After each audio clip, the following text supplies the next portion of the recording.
Hi, everyone, and welcome to our Meet the Management series where we explore the real stories behind people building and leading businesses. I'm Tabitha Oxford, and today I'm joined with Mandy Collins, an entrepreneur and a freelance writer and editor who recently wrote a book and published it.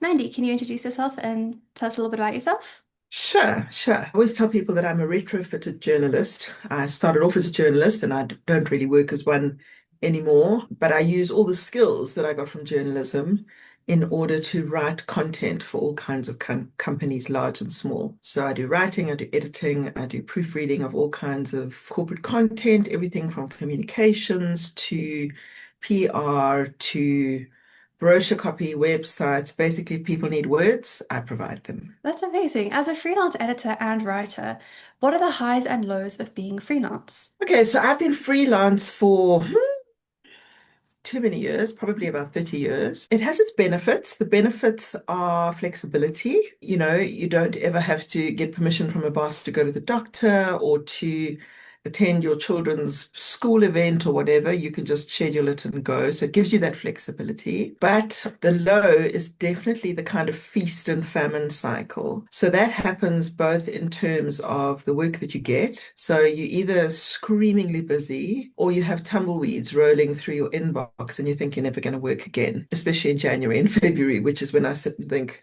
I'm washed up, I'm dried up, no one's ever going to use me again. And of course, because the work comes in so seasonally, well, not seasonally, but in cycles, you have to then manage your cash flow very carefully because the billing follows that and it's, a few weeks down the track. It's very, very tricky to navigate that kind of cash flow situation and be disciplined about putting money aside for tax, making sure you've got enough for your salary, not spending all the money when you've got lots of money, so that when you have got nothing, you can cover those accounts. So that aspect of things is quite challenging. And then the other thing that's quite difficult is, I don't have an IT department or a marketing department or a finance department. I do have an accounting company that I use, but everything else falls to me. So if something's broken, I've got to fix it. If somebody doesn't pay me, I've got a phone. And that can be quite difficult to manage when you're just trying to do your job, which is the bit that I like doing. I mean, that sounds very time consuming, having to have all of these roles. And you also managed to write and publish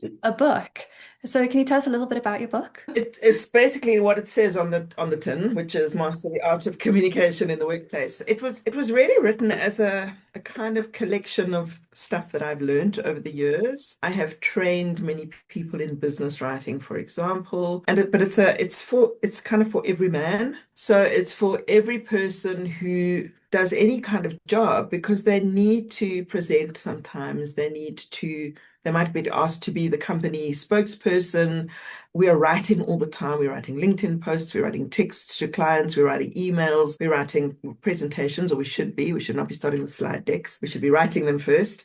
So it really just kind of helps ordinary people who've never been taught any communication skills to have something under their belt, to have like a textbook that they can refer to and get some practical tips from. That's really amazing. So, would you mind explaining how the process of self-publishing either helped you or restricted you? Okay, so self-publishing is a tricky thing because the publishing business is quite tricky because a lot of it depends on luck and timing, really. The mood of the person reading from the slush pile, which is where your book will go if you submit it to a publisher. Most of the books that get published in this country certainly are not published by commission. They're not manuscripts that have been submitted. The publishers go out and look for people to write certain books. I had this idea to write this, and I thought it's a good kind of marketing piece for me to have a book and to be able to give it to clients, to be able to use it as a textbook when I do training, even when I do media training, to be able to give people something and say,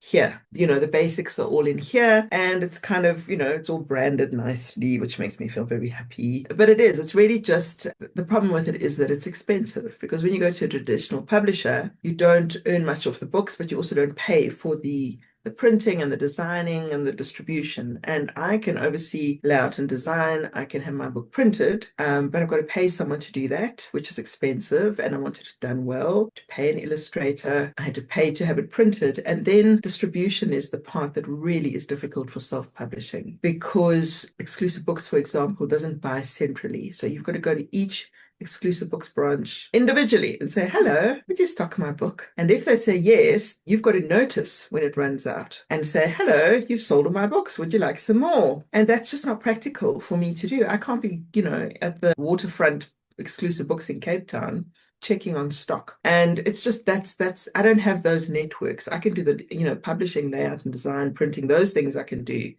But the distribution piece is quite difficult. And so I decided to self-publish, but to kind of distribute myself. So it's either given away to clients as a kind of, I'm amazing, please use me, or it is sold to people who are just interested and want to buy it, but more directly, not through the big bookstores. So you wrote and self-published a book as well as running a freelance business. And one could argue that working freelance, you work 24/7. So what inspires you to keep going and to keep trying every day? Well, first off, I really like what I do. A lot of what I do is quite strategic, so it's internal communications with difficult messaging, and it has to land really like accurately. And that's a nice challenge for me. It's not just writing up a press release or something like that. So I like the challenge of it. I get exposed to a lot of different industries, which is really interesting as well. So I'm always learning something new. There's never a dull moment. And I actually don't work 24/7. I work office hours like anybody else. Um, Look, when I started, I thought, oh, I'll be able to swan off to the movies anytime. That has never happened. I work, but I work office hours, and I very seldom work on the weekends. And so I have a very nice life. I think if you can set yourself up well with decent clients, and that's not always easy, but clients who respect your time and who respect your expertise, that makes a huge difference. But I think liking what you do and trying to make a difference to your clients is enough of a motivator. It's incredibly impressive what you have achieved.